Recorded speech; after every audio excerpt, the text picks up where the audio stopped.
සුබෝදයසනක් යාලු හැමෝටම අද ඉරිදා අද නිවාඩු දවස රැකියාවලේ දිලින් අපිට ඉරිද දවස ගැන්න ගොඩක් වැදගත් දවසක් කියලා මං හිතනවා. උදේම නැගිටලා බොන්න මොන හරි ගන්න ඕන කියලා හිතාගෙන මම අපේ පාර්ට්මන්ට් එක ළඟ තියෙන වෙන්ඩින් මැෂින් එක ගාවට ගියා. ඒකට ගියාම මේ මම ගත්ත මෙන්න මේ බීම එක හොට් ටී එකක්. මේක හොට් මිල්ක් ටී එකක්. මේක 120ක් වගේ තමයි වෙන්නේ.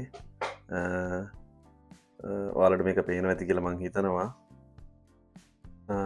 මේක ගන්නකොට මම දැක්කා ලංකාවේ දෙයක් ගහලා තියෙනවා. ඇත්තටම හරිම සතුටුයි ලංකාවේ දෙයක් මේ වගේ රටකදී දකින්න ලැබෙන එක. අපි වගේ තනි වෙලා ඉන්නකොට මේ රටේ ඉතින් ලංකාවේ කෙනෙක් ලංකාවේ දෙයක් දැක්කම හරිම සතුටුයි. ඉතින් මම හිතුවා ඔයාලට මම දැක්කේ මොකද්ද කියලා පෙන්වන්න. අපි ගිහිල්ල බලමු ඒ මොකක්ද කියලා. ඊයේ රෑ ඉඳලම වහිනවා. අද නම් සීතලයි. මේ වෙලාවට තමයි ඉතින් බොන්න මොන හරි තියෙන්න ඕන උණුවෙන්ම. අපි යමු අපේ වෙන්ඩින් මැෂින් තියෙන තැන් ඩිපාර්ට්මන්ට් එක ගාව. ඇත්තටම මට ගොඩක් ළඟයි. මේ තියෙන එක වෙන්ඩින් මැෂින් එක. මේකේ තියෙනවා ඒවා එතකොට කූල් ඒවා නිල් පාටින් ලයිට් එකක් වගේ පෙන්වන්නේ සීතල ඒවා. ඔයාට රතු පාට ඩොට් එකෙන් පෙන්වන්නේ හොට් ඒවා. ඇත්තටම ඉතින් මේකේ පොඩි ගණන් වල බීම තමයි තියෙන්නේ. තමන් කැමති දෙයක් ගන්න පුළුවන්. මේ අනිත් වෙන්ඩින් මැෂින් එක. මෙන්න මේකේ තියෙනවා ඒකෙත් අර වගේම තමයි. නිල් පාට ඩොට් එකෙන් පෙන්වන්නේ කූල් බීම, රතු පාටකින් පෙන්වන්නේ හොට් ඒවා.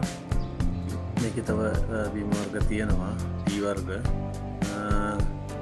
එතකොට මේකේ ගොඩක් මේවා පෙරහට ගැලපෙන්නේ නැහැ. තිත්ත ඒවා ගොඩක් තියෙන්නේ. මම ගොඩක් ඒවට අහු වුණා අරගෙන. ඉතින් මම ගොඩක්ම බොන්නේ මෙන්න මේකෙන්. ඔයාලට පේනවා ඇති මේකේ කැන්ඩි කියලා ගහලා තියෙනවා. මේක ශ්‍රී ලංකාවේ තේ වලින් හදපු එකක්. ඉතින් ඇත්තටම හරිම සතුටුයි ලංකාවේ දෙයක් දකින්න ලැබීමක්. මේකේ අපිට බීම එක ටී එක ගන්නකොට මෙතනින් තමයි සල්ලි දාන්න තියෙන්නේ. 10 50 100 500 වගේ කාසි දාන්න පුළුවන්. ඊට අමතරව සල්ලි කොළ වලිනුත් දාන්න පුළුවන්. ඉතින් එතනින් දාලා අපි මේක මේ බටන් එක ක්ලික් කරන්න ඕන. එතකොට මෙතන යකින් තමයි බීම එක එන්නේ. මෙතනින් ගන්න තියෙන්නේ. ඔබ ගත්ත මෙන්න මේක. ඇත්තටම මේක ගොඩක් රසයි.